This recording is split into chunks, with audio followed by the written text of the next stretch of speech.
Hello everyone, welcome back to YouTube channel. अगर आप महिला पर्यवेक्षक की तैयारी करने वाले स्टूडेंट हैं, अगर आप महिला पर्यवेक्षक की तैयारी कर रहे हैं तो आपके लिए बहुत ही महत्वपूर्ण कुछ क्वेश्चंस लेके आए हैं। सारे क्वेश्चंस को बहुत ही अच्छे से डिटेल में आप लोगों को एक्सप्लेन करेंगे। कोशिश करेंगे कि जितने भी क्वेश्चंस है उनके बेसिक कॉन्सेप्ट्स आप लोगों को क्लियर हो। तो वीडियो में अंत तक बने रहिए और चैनल में अगर न्यू है, महिला पर्यवेक्षक की तैयारी कर रहे हैं तो हमारा चैनल सब्सक्राइब जरूर कर लीजिएगा। चलिए तो फिर वीडियो स्टार्ट करते हैं और सारे क्वेश्चंस को एक एक करके डिस्कस करते हैं। तो पहला क्वेश्चन है, देख पा रहे होंगे आप, छत्तीसगढ़ की महिला एवं बाल विकास की भार साधक मंत्री कौन है। एक कॉमन सा क्वेश्चन है जो आपको पूछा जा सकता है, लेकिन इनसे रिलेटेड और भी कौन कौन सी मुख्य बातें हैं वो हम देख लेंगे, है ना।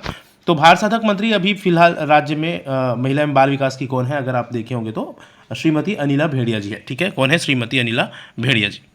लेकिन इसके अलावा आपको और भी क्वेश्चंस पूछे जा सकते हैं, जैसे अध्यक्ष आपको पूछा जा सकता है ना। महिला एवं बाल विकास के अध्यक्ष कौन है, तो अगर अध्यक्ष पूछे तो याद रखिएगा, तो महिला एवं बाल विकास के अध्यक्ष है डॉक्टर किरणमयी नायक जी। ऑप्शन 1 में जो है वो अध्यक्ष के रूप में अगर पूछे तो वो याद रखिएगा, डॉक्टर किरणमयी नायक जी। अगर आपको पूछे सचिव की सचिव कौन है महिला एवं बाल विकास का, ठीक है, तो सचिव आप याद रखेंगे, सचिव है श्रीमती रीना बाबा साहेब कंगाले। ठीक है, सचिव का आप नाम याद रखेंगे, श्रीमती रीना बाबा साहेब कंगाले। रीना बाबा साहेब कंगाले, ये नाम भी आप याद रखेंगे अगर सचिव पूछ दे छत्तीसगढ़ राज्य की महिला एवं बाल विकास के। ठीक है, तो ये तीनों नाम इंपॉर्टेंट है, तीनों नाम आप याद रखेंगे। चलिए तो फिर सेकेंड क्वेश्चन में हम चलेंगे। सेकेंड क्वेश्चन है, महिला एवं बाल विकास के प्रमुख उद्देश्यों में कितने वर्ष तक के बच्चों के सर्वांगीण विकास हेतु समेकित बाल विकास योजना का संचालन किया जा रहा है ना। कितने वर्ष तक के बच्चों का जब भी बात हो, याद रखिए आप 6 वर्ष तक के बच्चों पर विशेष फोकस रहता है, क्योंकि आंगनबाड़ी केंद्रों में आप सबको पता है कि 3 साल की जो स्कूलिंग होती है ना, प्री स्कूलिंग 6 वर्ष तक के बच्चों के साथ होती है। उसके बाद 6 वर्ष के जब बच्चे हो जाते हैं तो स्कूल में एडमिशन ले लेते हैं क्लास 1 में। तो विशेष जो उद्देश्य है 6 वर्ष तक के बच्चों का सर्वांगीण विकास करना है ना, बाल विकास विभाग का। ठीक है, महिला एवं बाल विकास विभाग का। चलिए तो फिर ऑप्शन नंबर सी इसका सही आंसर हो गया। अगले क्वेश्चन में हम चलेंगे, क्वेश्चन नंबर 3 को देखिए। महिला एवं बाल विकास के प्रमुख दायित्व है, महिला एवं बाल विकास के प्रमुख दायित्व की बात करें तो कौन कौन सा, देखो ऑप्शन 1 है प्रदेश की महिलाओं की सामाजिक, आर्थिक, स्वास्थ्य व पोषण की स्थिति में सुधार लाना, सही है। महिलाओं को सशक्त एवं समर्थ बनाने हेतु सशक्तिकरण नीति के क्रियान्वयन का समन्वय करना, यह भी सही है। बच्चों के शारीरिक, मानसिक एवं बौद्धिक विकास तथा स्वास्थ्य व पोषण की स्थिति में सुधार, कुपोषण से बचाना, यह भी सही है।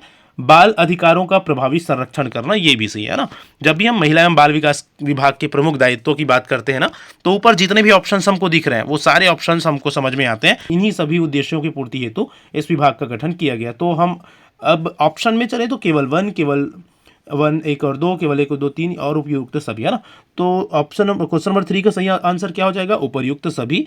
इन सारे उद्देश्यों को पूर्ति करना महिला एवं बाल विकास का प्रमुख दायित्व है। ठीक है, चलिए आगे हम चलेंगे क्वेश्चन नंबर 4 में। देखिए जितने भी क्वेश्चंस हम देखेंगे ना, हम कोशिश करेंगे उनसे रिलेटेड कुछ इंपॉर्टेंट फैक्ट्स भी डिस्कस कर रहे हैं। ठीक, चलिए। सक्षम आंगनबाड़ी एवं पोषण, सक्षम आंगनबाड़ी एवं पोषण 2.0 पूर्व में ICDS भारत सरकार द्वारा कब से समेकित बाल विकास सेवाएं आरंभ कर आंगनबाड़ी केंद्रों की शुरुआत की है ना। आंगनबाड़ी केंद्रों की शुरुआत कब से की गई है, बेसिकली ये पूछा गया है। तो देखो यहाँ पर एक इंपॉर्टेंट चीज आ जाती है, सक्षम आंगनबाड़ी एवं पोषण 2.0, इसको पूर्व में किस नाम से जाना जाता था, बोला गया है पूर्व में जाना जाता था ICDS के नाम से। किस नाम से? ICDS। ICDS का फुल फॉर्म आपको पूछा जा सकता है, तो वो भी आप याद रखिएगा। ICDS का फुल फॉर्म क्या होता है? Integrated child development scheme. ठीक है, इंटीग्रेटेड आई का क्या हो गया? Integrated child development scheme. Hindi में अगर हम बोले तो एकीकृत बाल विकास योजना बोलेंगे। हिंदी में क्या बोलेंगे? एकीकृत बाल विकास योजना। ठीक, तो इसका फुल फॉर्म भी आपको कभी भी पूछा जा सकता है ICDS का एग्जाम में, तो याद रखिएगा। आई से इंटीग्रेटेड, सी से चाइल्ड डेवलपमेंट स्कीम, और हिंदी में अगर बोले तो एकीकृत बाल विकास योजना, इसका फुल फॉर्म। पहले इस नाम से जाना जाता था, अब कौन से नाम से जाना जाता है? अब जाना जाता है सक्षम आंगनबाड़ी एवं पोषण 2.0। ठीक, तो इसके तहत जो समेकित बाल विकास सेवाएं आरंभ कर आंगनबाड़ी केंद्रों की शुरुआत की गई थी, वो कब की गई थी? तो ऑप्शन, अब आंगनबाड़ी केंद्रों की शुरुआत की अगर हम बात करेंगे तो 2 अक्टूबर 1975 में किया गया था, ये आप याद रखेंगे। ठीक है, ऑप्शन नंबर ए इसका सही आंसर होगा। आंगनबाड़ी केंद्रों की शुरुआत 2 अक्टूबर 1975 में। ठीक, चलिए अगले क्वेश्चन में हम चलेंगे। क्वेश्चन नंबर 5 को देखिए।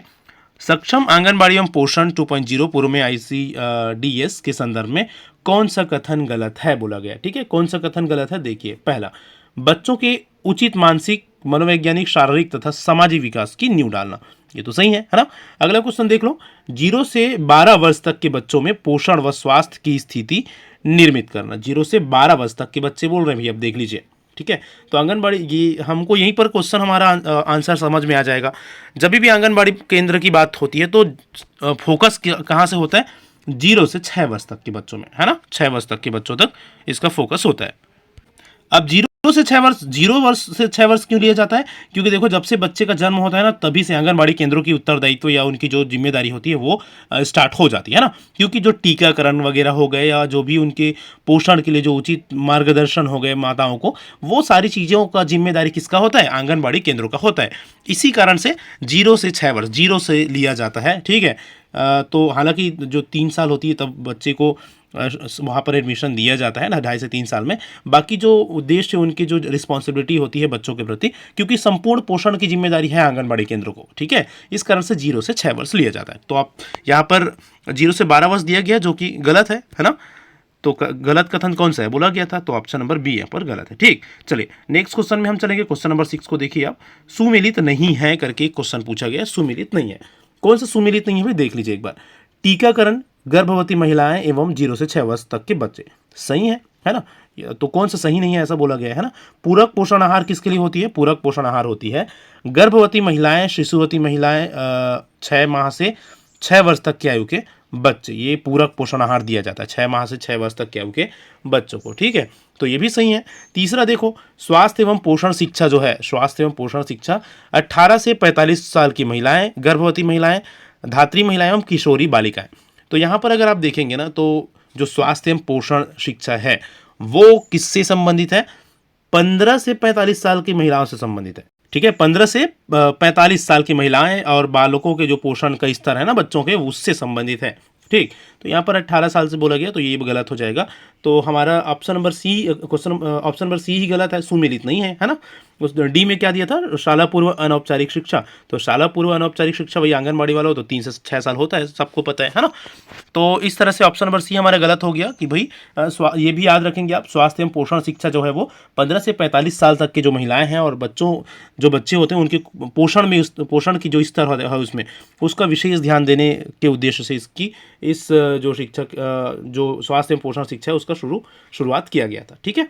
आगे हम चलेंगे, क्वेश्चन नंबर 7 को देखिए। जनसंख्या मापदंडों के अनुसार नवीन आंगनबाड़ी केंद्रों की स्वीकृति के मापदंड के अनुसार आदिवासी क्षेत्र, पहाड़ी क्षेत्र, दुर्गम क्षेत्र में कितनी जनसंख्या पर एक आंगनबाड़ी केंद्र स्वीकृत है। कौन सा एरिया बोला गया है, देखो आदिवासी क्षेत्रों में, देखो बहुत इंपॉर्टेंट क्वेश्चन है, याद रखिएगा, ठीक है। ये नॉर्मल क्षेत्रों की बात नहीं हो रही है, आदिवासी क्षेत्र, पहाड़ी क्षेत्र, दुर्गम क्षेत्र, ठीक है, जहां पर इन क्षेत्रों में कितनी जनसंख्या पर एक आंगनबाड़ी स्वीकृत है।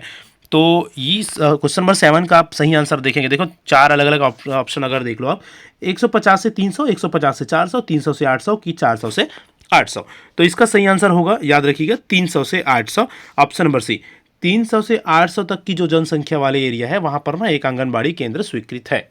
कौन से क्षेत्रों की बात हो रही है, आदिवासी क्षेत्र या जो दुर्गम क्षेत्र है ना, पहाड़ी क्षेत्र जहां पर लोग कम रहते हैं, उन क्षेत्रों की बात हो रही है, ठीक। चलिए हम चलेंगे आगे नेक्स्ट क्वेश्चन में। क्वेश्चन नंबर 8 को देखिए।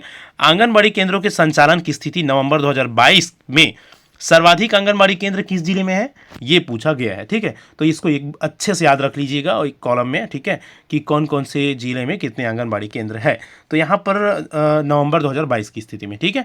तो सबसे ज़्यादा आंगनबाड़ी की अगर हम बात करें ना तो वो जसपुर में है। कहाँ है, जसपुर में है। चलिए देख लेते हैं जो हमारे 4 ऑप्शन है ना, उन चारों ऑप्शन में कहाँ कहाँ कितने हैं, ठीक है। चलो सबसे पहले बात करते हैं राजनांदगांव का। तो देखो राजनांदगांव में आंगनबाड़ी संचालित की अगर हम बात करें तो 1398 आंगनबाड़ी केंद्र संचालित है राजनांदगांव में, कितने, 1398, ठीक है। बलरामपुर की अगर हम बात करें तो बलरामपुर में है 2007, ठीक है, इतने आंगनबाड़ी केंद्र संचालित है बलरामपुर में। जसपुर की अगर हम बात करते हैं तो जसपुर में कितने आंगनबाड़ी केंद्र संचालित है, 2291 आंगनबाड़ी केंद्र संचालित है, कहाँ, जसपुर में, ठीक। कोरबा की अगर हम बात करें, अच्छा सॉरी ये कोरबा का है ना, ये कोरबा का है, सॉरी, जसपुर में सर्वाधिक है, जसपुर में है 2931 है ना, 2931, ठीक है। जसपुर में कितने हैं, 2931 आंगनबाड़ी केंद्र संचालित है, कहाँ, जसपुर में। इस कारण से सर्वाधिक की अगर हम बात करते हैं तो सर्वाधिक जसपुर हो गया है ना। ये 2291 किसका है, कोरबा का है, ठीक है, 2291 किसका है, कोरबा का, ठीक है। चलो तो इस तरह से जितने भी प्रमुख जिला है ना, उनकी जो संख्या है का किसका, आंगनबाड़ी केंद्रों का संचालित, वो याद कर लीजिएगा, एग्जाम में जरूर एक क्वेश्चन इनसे पूछा जाएगा, ठीक। चलिए आगे हम चलेंगे नेक्स्ट क्वेश्चन में। क्वेश्चन नंबर 9 को देखिए, महिला एवं बाल विकास की स्थापना कब की गई थी? महिला एवं बाल विकास की स्थापना कब किया गया था? तो महिला एवं बाल विकास 1985 में, 1987 में, 1989 कि 1990। ठीक है, तो महिला एवं बाल विकास की स्थापना किया गया था, आप याद रखिएगा, इंपॉर्टेंट क्वेश्चन है, 1985 में। 1985 में महिला एवं बाल विकास विभाग का स्थापना किया गया था। ठीक है, चलिए आगे हम चलेंगे। आंगनबाड़ी कार्यकर्ता के कार्य का निरीक्षण कौन करता है? क्वेश्चन नंबर 10 अगर आप देखेंगे तो ये भी इंपॉर्टेंट क्वेश्चन है। आंगनबाड़ी कार्यकर्ता जो होती है उनके कार्य का निरीक्षण कौन करता है? ग्राम सचिव करता है कि मुख्य सेविका करते हैं, आंगनबाड़ी कार्यकर्ता और क्या शिक्षक? ठीक है, तो इस क्वेश्चन का सही आंसर हो जाएगा भाई मुख्य सेविका नाम ये जो करती है, ये ऑप्शन सही होगा किसका? आंगनबाड़ी कार्यकर्ता के कार्य का निरीक्षण। ठीक, तो ये क्वेश्चन आप याद रखेंगे, ये भी इंपॉर्टेंट है। तो इस तरह से कुल हमने 10 ऐसे क्वेश्चन डिस्कस किए हैं जो आपके एग्जाम के व्यू से इंपॉर्टेंट हो सकते हैं। सारे क्वेश्चंस ऐसे थे जिसको हमने आपकी जो भी सिलेबस है उनसे आप लोगों के सामने रखा है। ये ऐसे क्वेश्चंस हैं जो एग्जाम के व्यू से इंपॉर्टेंट है। आई होप कि सारे क्वेश्चंस आपको अच्छे से समझ में आए होंगे। हमने कोशिश किया है कि इनसे रिलेटेड कुछ एक्स्ट्रा फैक्ट्स भी आप लोगों को बताएं, और इस तरह के और भी बहुत सारे क्वेश्चंस आप लोगों के लिए लाते रहेंगे आगे। तो हमारे चैनल के साथ जरूर जुड़िए अगर आप इस भर्ती की तैयारी करना चाह रहे हैं और अच्छे नंबर अलग अलग विषयों में लाना चाह रहे हैं। इंग्लिश के भी अच्छे से तैयारी आप लोगों को कराएंगे आगे, जो भी आपके सिलेबस में है उसके। तो हमारा चैनल सब्सक्राइब करना ना भूलिएगा। वीडियो अच्छा लगा हो तो एक लाइक जरूर करिए, अपने दोस्तों के साथ वीडियो जरूर शेयर कर दीजिए जिससे और भी लोगों तक ये वीडियो पहुंच सके और सबको इसका हेल्प हो सके। चलिए फिर मिलते हैं नेक्स्ट वीडियो में, तब तक के लिए थैंक यू सो मच।